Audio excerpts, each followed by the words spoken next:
Picture this. You're sitting at home one evening in 1996 watching the news, and a story flashes across the screen about a brutal murder in the Bronx.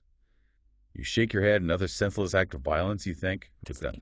A few days later, the story takes a bizarre twist.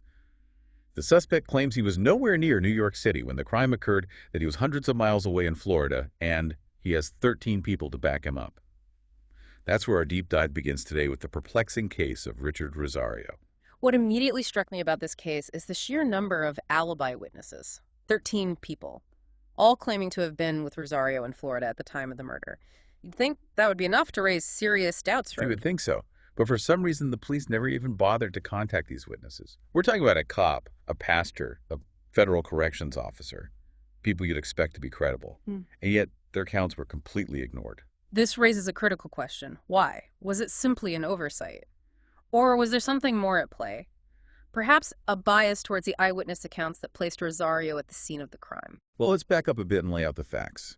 On June 19, 1996, George Colasso was shot and killed in the Bronx. Police believed it was a random act of violence. No clear motive. No connection between the victim and the perpetrator. That randomness makes the eyewitness accounts even more crucial. Without a motive, the prosecution's case hinges almost entirely on the ability of those witnesses to accurately identify the killer. Well, that's where things get murky. A few days after the murder, Richard Rosario walks into a police station and turns himself in.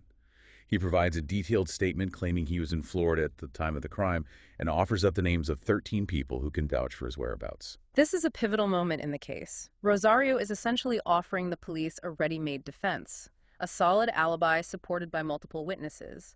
Yet, for reasons that remain unclear, this information is seemingly disregarded. It's almost as if the detectives had already decided Rosario was guilty and were determined to build a case against him regardless of any contradictory evidence. That's a dangerous path for any investigation to take.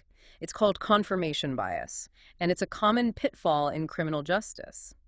Once you've settled on a suspect, it's easy to filter out information that doesn't fit the narrative you've created. So instead of investigating Rosario's alibi, detectives focused on two eyewitnesses, Michael Sanchez, a friend of the victim, and Robert Davis, a bystander who claimed to have seen the shooting. Here's where the complexities of eyewitness testimony come into play. We tend to think of memory as a video recording an accurate and unchanging representation of events. But research has shown that memory is far more malleable than we realize. You're saying that what Sanchez and Davis remembered might not have been an accurate reflection of what actually happened. Exactly. Eyewitness accounts can be influenced by a variety of factors: stress, trauma, the passage of time, even leading questions from investigators. All of these can distort memory and lead to misidentifications. And in this case, those misidentifications had devastating consequences. Based largely on the testimony of Sanchez and Davis, Richard Rosario was convicted of murder and sentenced to 25 years to life in prison. This highlights the critical importance of thorough and impartial investigations. Had the police diligently pursued Rosario's alibi, the outcome of this case might have been very different. It's hard to believe that in a system designed to protect the innocent, something like this could happen. A man claims he has an alibi, provides names and contact information, and yet no one bothers to follow up. It's a stunning failure of due process. And what makes it even more troubling is that Rosario's own court-appointed attorneys didn't do much to help his case. They were granted funds to send an investigator to Florida to interview those 13 alibi witnesses, but for some reason they never followed through. So not only did the police fail to investigate his alibi, but his own lawyers dropped the ball as well. It's almost like the system was stacked against him from the start. It's a tragic example of how systemic issues can compound to create a perfect storm of injustice. A lack of resources, inadequate legal representation, and potential biases within the criminal justice system can all contribute to wrongful convictions. So Rosario is convicted, sentenced to decades behind bars based on eyewitness testimony that we now know is far from foolproof. But the story doesn't end there.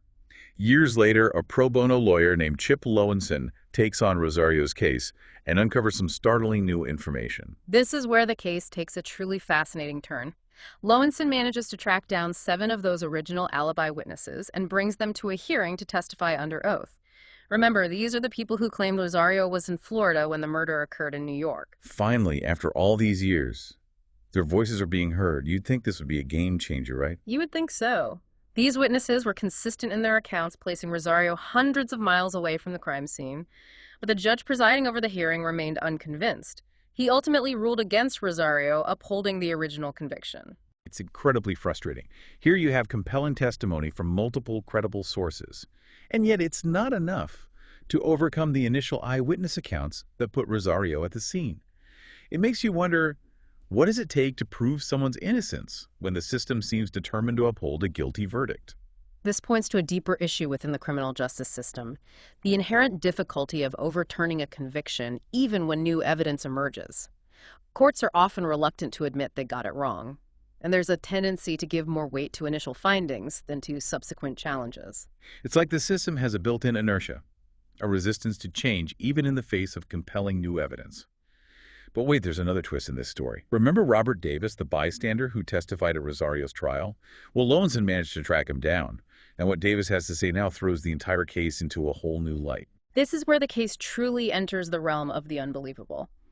Davis, who had been so certain of Rosario's guilt all those years ago, now recants his testimony. He says he's no longer sure if he identified the right man, and he even suggests that the police may have influenced his identification. Wait, hold on. This is the same guy who confidently pointed to Rosario in the courtroom and said that's the man who pulled the trigger, and now he's saying he might have been wrong. It's a stunning reversal, and it raises serious questions about the reliability of eyewitness testimony, especially when you consider the factors we discussed earlier: stress trauma, the potential for suggestion. Davis claims that instead of showing him a full lineup of photos, the detectives presented him with just a handful of pictures, a clear violation of proper procedure.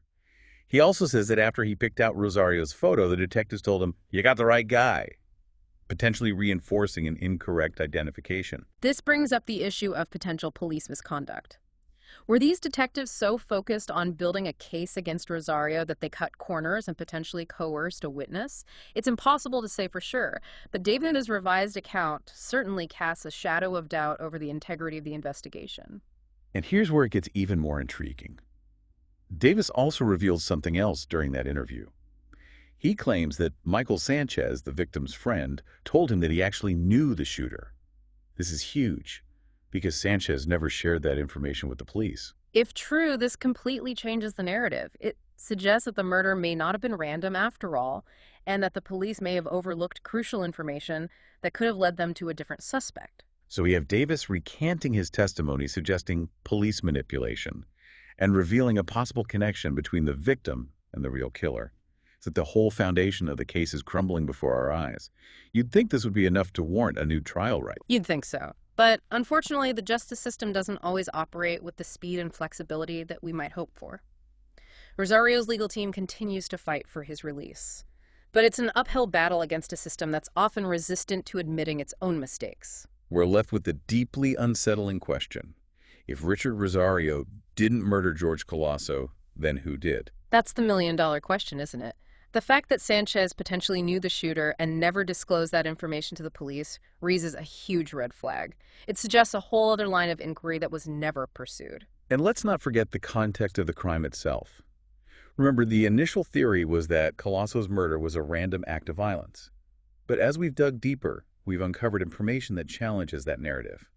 Davis's revised account the possibility of Sanchez knowing the shooter. All these factors point to a more complex story. Exactly. It's like we've peeled back the layers of an onion and discovered a whole new set of questions. Who was George Colasso really involved with? What were the motives at play here? These are questions that demand further investigation. And it makes you wonder how many other cases are out there where the focus on a single suspect has blinded investigators to other possibilities. It's a chilling thought. It is, and it speaks to the systemic issues we touched on earlier. Confirmation bias, tunnel vision, the pressure to close cases quickly. All of these can contribute to wrongful convictions. So where does this leave Richard Rosario? He's still in prison despite the emergence of new evidence that casts serious doubt on his guilt. His legal team is tirelessly working to overturn his conviction. They've filed appeals, presented new evidence, and continue to advocate for his release. But as we've seen, the wheels of justice often turn slowly.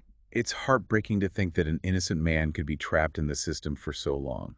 This case is a stark reminder of the fallibility of eyewitness testimony, the importance of thorough investigations, and the urgent need for reform within the criminal justice system.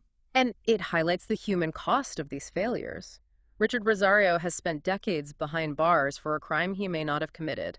His life has been irrevocably altered by a system that was supposed to protect him. So what can we learn from Richard Rosario's story?